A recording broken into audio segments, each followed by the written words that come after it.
Hello viewers, welcome to my channel Pharmacypedia.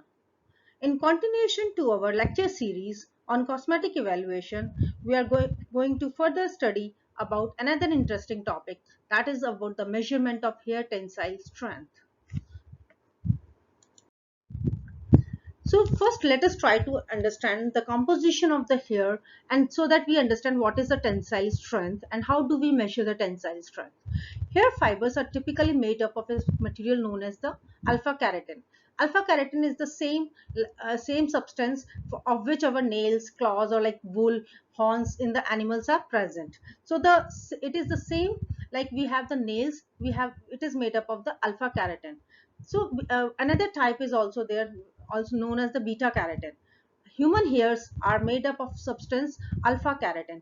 Alpha keratin has a specific helical secondary structure and it can be easily differentiated from beta keratin, which is present in the shape of the sheets. So the typical hair fiber has a diameter of about 50 to 100 micrometers and is covered by an outermost layer called cuticle.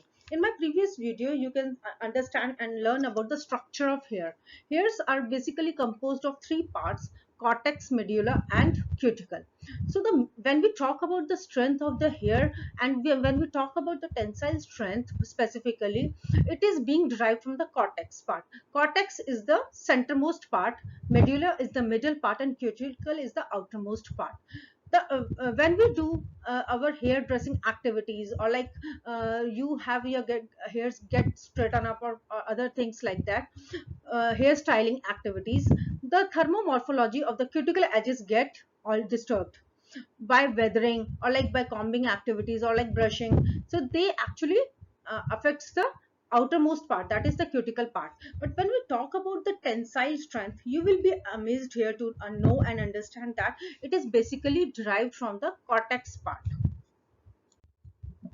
So when we talk at the nanometer scale, the hairs are composed of intermediate filaments, which are made up of which have the high sulfide content. So one in, uh, intermediate filament has a diameter of about 7.5 nanometers and is found by the 8 protofilaments. So each protofilament is basically composed on its turn of 4 right-handed alpha helix chain. Therefore, a total of 32 chains forms an intermediate filaments. Human hair fibers have approximately about 65 to 95% weight of the proteins and almost about 32% of the water. Rest it is made up of the lipid pigments and other components. So therefore, chemically the properties of human hair dominated by the alpha keratin. It has been demonstrated that the tensile properties of the hair are mostly produced by the cortex and not the cuticle part.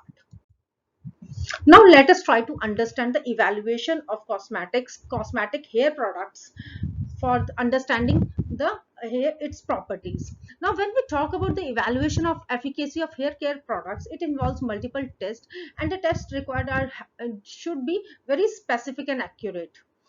These techniques have advantage over subjective evaluations because they actually give you the digitized quantified values. They will not demand a group of volunteers. They frequently demand only a short period of the time. They use specific hair locks and must meet the standards. So on the artificial hairs, you are basically performing these evaluation criteria. When we talk about all the hair care products, they are being tested on in vitro analysis pattern, and we are actually trying to understand its properties. We are actually trying to evaluate its criteria in terms of a testing divide, in terms of a technique whereby you have some value. That value can be compared with another value over the during complete treatment regimen. For example, you are using any hair oil, or you are using any hair substance shampoos. You can try to understand to how much extent it is actually easing out, or it is affecting your hair tensile strength. Tensile strength, as the term indicates the strength which each hair fiber is having. So when you undergo any treatment, the hair strength is being maintained, or it is being altered, or it is being improved. That can only be known if you perform any specific hair tensile strength test. So when we talk about the determination of hair tensile strength, there are number of parameters, number of techniques, number of methods, number of devices which are being used to measure the tensile strength. All these tests mentioned over here, all these techniques mentioned over here does not talk about the tensile strength. Some of them may are actually used to understand the hair properties, physical properties of the hair, how much extent the hair has been weathered or the cuticle has been disturbed. So some of the different properties are being determined by different techniques. So these are the claims being made by the various cosmetic products, and these are the technologies which are being applied. For example, when we talk about the determination of damaged hair reduction, we try to use the techniques like protein loss, electrophoresis, SEM, TEM, atomic force microscopy, optical coherence tomography, Raman spectroscopy. So by when we are using these techniques, we are actually trying to analyze the damaged hair reduction. The outermost cuticle part of the hair has been damaged. You want to improve that damaged part. For that, you need to understand the current status of the hair, which can be determined by these technology. Now there are other parameters as well. For you want to evaluate the hair shine properties, that can be determined by the gloss diffuse reflectance spectrophotometry. Or you want to talk about the you want to understand about the easy to comb, or also known as the combability, that can be determined using the combing resistance test. Or you want to determine the strength properties, mechanical properties, tensile strength properties. You need to understand here how much is the resistance to breakage. Then you want to determine the photo protection of your particular hair strands. Then the technique utilized here is the photoluminescence spectroscopy. So like long lasting colors, diffuse reflectance spectrophotometry, or like heat protection, it can be determined using the differential scanning calorimetry and thermogravimetry. Or like using the moisturizing hairs, so in that case you need to use the near infrared spectroscopy, differential scanning calorimetry, and thermogravimetry. So now you can understand these are the claims being claimed by the cosmetic products, hair care products. Sometimes they claim that they can reduce the damaged hair, or they can increase the hair shining, or like they can have the photo protection. For establishing these claims, these methods are being tested for those particular products. These techniques are being utilized for those products.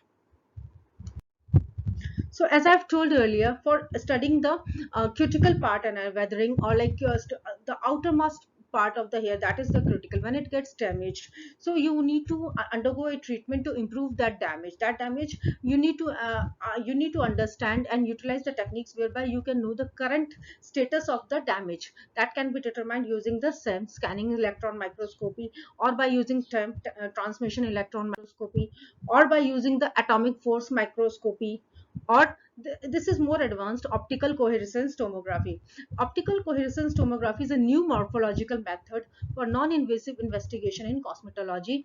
Internal sectional images of high resolution are enabled by this method of investigation of internal microstructures from living tissues. It utilizes the principle of low length coherence interferometry, biological structure images with high resolution. So you can see it is providing you better resolution images. Then spectroscopic analysis are also used to understand the hair damage using the infrared spectroscopy, or like Raman spectroscopy. Now, photoluminescence spectroscopy is used to calculate out the hair shining properties. So, when it is desired to evaluate the effects of solar radiation on the degradation of the internal structure of the hair, what is the harmful effect the solar energy is actually making to the hairs, or also hair photo protection obtained by the cosmetic ingredients. If you are utilizing any cosmetic hair product and it is claiming that it is having sunlight protection, like we use creams, like we use various sunscreens, so it's a sort of protection is being given by any cosmetic hair product. It needs to understand, it needs to be calculated, it needs to be determined by using this photoluminescence spectroscope. Because what happens is that photoluminescence spectroscopic analysis can be used because in here amino acids are susceptible to photodegradation, such as tryptophan.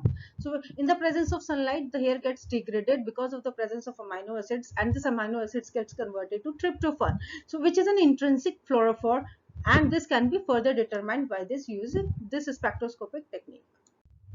Now, another technique which is used in for the cosmetic evaluation of hairs is the diffuse reflectance spectrophotometry. Now what is this technique is basically based on the correlation between the energy reflectance and absorption and scattering coefficient of a specific sample. So the color change is determined by the diffuse reflectance. So again it is measured by with a specific spectrophotometer, and integrating sphere can be used to capture the scattered light from the sample. So another parameter which is being determined to determine the hair damage is the protein loss. The hair fibers, which is when exposed to physical or chemical treatment, may suffer damage to its structure and thus may be altered in the protein composition. So this alteration in the protein composition can be evaluated easily by the quantitative assay of the extracted hair amino acids.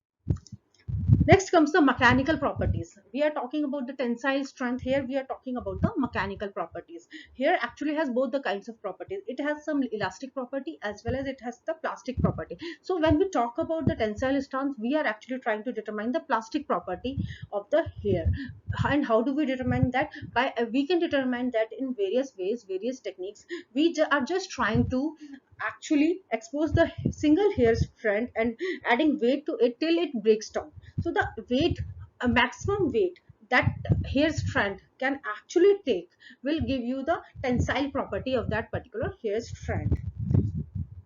So you can say plastic property of the hair fiber is measurable when a force is applied. The hair fiber extends its part due to this force and effect, stretching about 2% of its original length. So how much weight that strand of the hair is actually able to withstand before breakage will give you the analysis of the tensile property of the hair strand. So if you undergo any treatment, you can just analyze after application of that particular cosmetic that tensile strength has been improved or not. Also there are availability of instruments like tensile testers which are commercially available, or like Diastron MTT, modified dynamometer, or texturometer. So these texturometer, what is the principle behind that? It simply says that hair strands are fixed on a support. You just hang out the hair strand part oriented from root to the tip. Now then the device applies a force or a load to disrupt the fiber. We want the fiber to break, but we want to see at how much load the strand of the hair is being getting broken down. So it is actually registered by the software, converting this information into a load graph. How much load that hair strand is actually able to withstand, we are continuously calculating, and this all data is being digitized using the software system, and it is also being recorded at the same time. So when you undergo the treatment, again you measure the tensile properties, you can just assess the cosmetic evaluation. Okay, so you can say that there are certain cosmetic activities like straightening or like bleaching. It actually alters the resistance to breakage and tensile properties of the human hair. So while whereas other hairstyling activities like use of conditioner does not interfere with the test results.